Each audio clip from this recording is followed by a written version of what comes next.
Vamos lá, quarentenado segundo ano.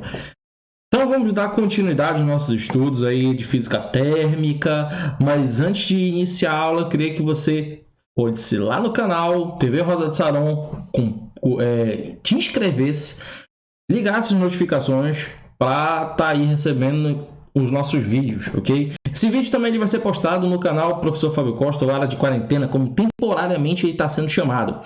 E vamos seguir. No final desse vídeo você encontra o link, ou melhor, você encontra um bannerzinho onde você pode se direcionar ao vídeo da aula anterior. E promessa é dívida. Eu disse que no outro vídeo, no próximo vídeo, nós teremos uma imagem melhor. Ainda não temos o áudio melhor. Nós temos ainda o próximo vídeo, que vai ser sobre a continuidade aqui de dilatação. E no terceiro vídeo, quarto vídeo, nós já teremos provavelmente um áudio melhor, tá certo? Então, vamos seguir? Vamos adiante? Então, vamos falar aí sobre dilatação dos sólidos, ok? Então, como é que funciona aí a dilatação de sólidos? O que é um sólido? O sólido, ele é um estado. Nós já falamos na sala de aula sobre estados da matéria. Já falamos, inclusive, sobre dilatação. Vamos entender o seguinte.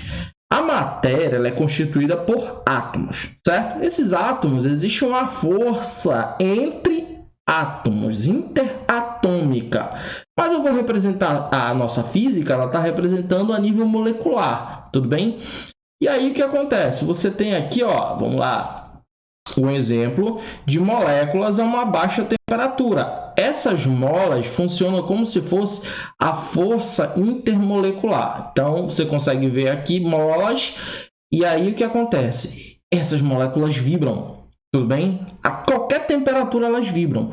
Só que quando essa temperatura é maior, elas vibram mais. Isso vai fazer com que a amplitude da vibração aumente, o espaçamento entre moléculas acabe sendo maior, o que vai fazer com que as dimensões desse sólido, desse líquido ou desse gás aumente. Tudo bem?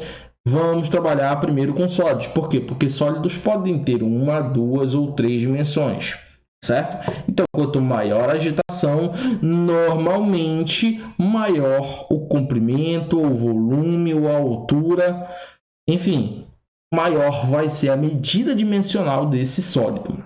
Tudo bem? Então, vamos adiante. Então, observa aqui. Você tem vamos considerar apenas o comprimento.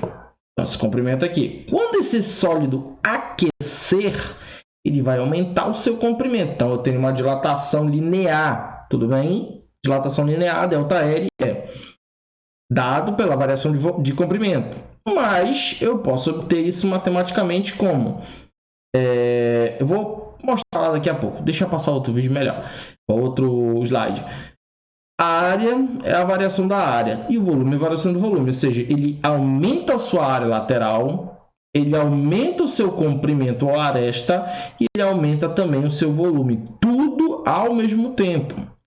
Se considerar um sólido linear, o que é um sólido linear? É um sólido cuja dimensão comprimento ela é mais expressiva do que as outras, como por exemplo o trilho de um trem, certo? Então o trilho ele tem mais comprimento do que a altura, largura, profundidade, certo? Uma rua ela tem mais comprimento do que a distância de um lado a outro da rua, né? A rua ela mede em quilômetros. A distância para atravessar a rua é em metros, ou seja, a ordem de grandeza é muito diferente. Tudo bem? Então, aí o que acontece? Quando eu tenho só o comprimento como dimensão expressiva, o que vai ser essa variação, esse ΔL? Ele vai ser dado primeiro pelo comprimento inicial vezes um fator aí, que é a dilatação, vezes a variação da temperatura. Quanto mais eu aumento, mais eu dilato. A dilatação ela é proporcional ao aquecimento, à mudança de temperatura. Quanto maior a diferença entre a primeira temperatura e a segunda, e a última, a final, maior vai ser o comprimento final desse objeto. Tudo bem? Então, veja, se o ΔT é diretamente proporcional, olha lá, o ΔL, a dilatação é diretamente proporcional à a variação de temperatura. Quanto mais variar a temperatura, mais vai dilatar. E o ΔL também ele é proporcional, diretamente proporcional ao L0, tudo bem? Então, se há essa proporção entre ambos, eu tenho que criar um fator de proporcionalidade. Por isso, teremos ΔL, que é a dilatação, L0, alfa vezes Δθ. Não te preocupa que isso daqui é algo muito simples. Ele só vai te perguntar três coisas ele pode te perguntar. Primeira coisa, o comprimento inicial, dada a dilatação, o coeficiente e a variação da temperatura. Ele pode te perguntar a que temperatura está determinado sólido quando atingiu um certo comprimento, sendo que ele dá o inicial, então te dá a dilatação também. E pode te perguntar quanto dilatou. Tudo bem? Então, não tem muita pergunta. Em outro vídeo, eu vou colocar a resolução de alguns exemplos sobre dilatação. Não te bate com isso, não. Então, o livro ele não propõe algo direto, mas eu vou resolver alguns problemas do próprio livro de vocês. Tá, beleza? Então, vamos adiante.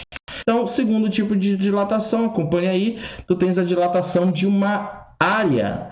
Cara, se tu olhar para baixo, tu vai ver as lajotas da tua casa e vai ver que existe um vão que a gente chama de vão de dilatação. Por quê? A baixa temperatura ela vai ter uma baixa área, a uma alta temperatura ela vai ter uma alta área. Então, o que vai acontecer? Da mesma forma como aconteceu lá na linear, vai acontecer nessa dilatação que nós chamamos de superficial. Temos um ΔA igual a 0 vezes beta vezes Δθ. Importante lembrar que o alfa, o coeficiente de dilatação linear, ele era para uma dimensão. Como o beta é coeficiente para duas dimensões, vai ser o dobro do valor do alfa. Tipo, se o alfa vale 2 vezes 10 elevado a menos 11, o beta vai valer o dobro disso. Se vale 2, então ele vai valer 4. Tudo bem? Se vale 3, aí ele vai valer 6. Se vale 8, ele vai valer 16 e assim sucessivamente. Ok? Beleza? Vamos adiante. E quando você tem a volumétrica, você também tem a mesma coisa, só que agora é com o volume. Tudo bem? O que eu devo levar em consideração? Se eu tenho um sólido, o sólido ele pode ser linear, ele pode ser uma superfície ou ele pode ter um volume, tudo bem? Então, tem que prestar atenção no sólido, qual é esse sólido. Agora, se eu falar de um líquido, o líquido ele tem as 3 dimensões. Você não tem um fio de água, apesar de a gente falar muito de filete de água, mas a gente não mede dilatação do filete de água, porque ele existe em uma condição específica que é o fluxo laminar. Ali existe o filete de água, mas ele é uma água que não está em repouso, certo? E aí, vamos lá. Então, acompanhe aqui do lado. Então, você tem o volume inicial e ele vai dilatar. Aqui, eu vou te dar um exemplo do tanque de gasolina. Então, você tem um tanque já cheio. Aí, você deixa o carro meio-dia no sol. Esse tanque, ele dilata e a gasolina também dilata. E aí, o que acontece? Vai haver um transbordo. E esse transbordo vai ser o que a gente chama de dilatação aparente. Ok? Então, dilatação aparente vai ser a diferença entre o volume do líquido que dilatou mais e o volume do recipiente. Tá certo? Vamos supor, você tem um fluido que está dentro de um recipiente de 2 litros. E aí ele aumentou a temperatura. E aí você vê que transbordou 100 centímetros. Vamos lá. O líquido dilatou o mesmo volume que dilatou o tanque e mais aqueles 100 centímetros, tudo bem? Ou seja, o volume transbordado vai ser o volume do líquido menos o volume do frasco, tudo bem? E, resumidamente, nós temos a dilatação térmica dos líquidos, né? Ela é uma dilatação superficial, do mesmo jeito. Então, V0, gama, que é o triplo de beta, é o triplo de alfa e 1,5 vezes o beta vezes o Δθ. Tudo bem? Então, se eu levar em consideração a dilatação aparente, o V aparente, o volume do líquido, o volume do frasco, eu tenho da mesma forma a dilatação. O ΔV aparente é igual ao ΔV do líquido, quanto dilatou o líquido, menos o quanto dilatou o frasco. Tudo bem? Então, a minha dilatação aparente, que é quanto transborda, é quanto dilatou do líquido, menos quanto dilatou do recipiente. Se as dilatações são as mesmas, eu posso jogar aqui, ó, volume inicial, o gama aparente, que é o quanto esse coeficiente de dilatação aparente, variação da temperatura, a dilatação do líquido é V0, gama do líquido, cada material tem o seu gama, vezes ΔT. E a mesma coisa o frasco. Gama do frasco, ou melhor, V0 do frasco, gama do frasco e ΔT. Cara, todo mundo dilatou igual, ou seja, tanto o volume inicial era o mesmo, quanto a variação de temperatura. Então, saco isso, põe para fora, põe em evidência, ok? Aí vai ficar assim, ó. Deixa eu escrever aqui para ti. Ficaria V0, gama, coisa feia, aparente, vezes ΔT igual... não, pera lá. Deixa eu voltar aqui, senão já tá feio demais, vai cair demais. Essa canetinha não é bacana. Então, olha só. Esse cara aqui, ele vai cortar com esse e com esse. Tudo bem? Porque vai ficar em evidência.